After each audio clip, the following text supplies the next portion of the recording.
Hello বন্ধুরা, অনেক দিন পরে এরকম ঝলমলে আকাশ দেখতে পেলাম। সূর্য মামা দয়া করেছে অনেক দিন পরে, না হলে তো টানা খালি বৃষ্টি আর বৃষ্টি, আর আমরা তো পুরো জলের মধ্যেই রয়েছি। খুবই খারাপ অবস্থার পরিস্থিতির মধ্যে দিয়ে, মানে চারিদিক দিয়ে শুধু জল, তারপরে হচ্ছে পোকামাকড়, সাপ, এই সমস্ত প্রাণী তো রয়েছেই। মানে খুবই বিপজ্জনকের মধ্যে ছিলাম। তো আজকে গিয়ে যেই রৌদ্র মামা উঠেছে, মানে অনেক দয়া তার। তো এর জন্য ছাদে আসলাম, কিছু জামা কাপড় কাচার ছিল, কেচে সেগুলো রোদে দেবো। কার নিচে কলে সেখানে তো জল ডুবে গেছে, কাচার পরিস্থিতি নেই। তো চলো বন্ধুরা,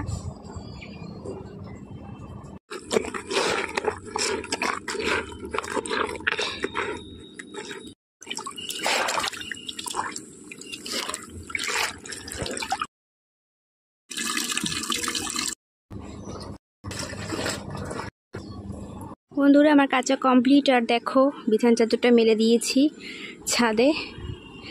তো একটু রোদ দিলেই, কড়া রোদ দিলে 1 ঘন্টার মধ্যে শুকিয়ে যাবে। তো চলো বন্ধুরা, টাটা, সবাই ভালো থেকো।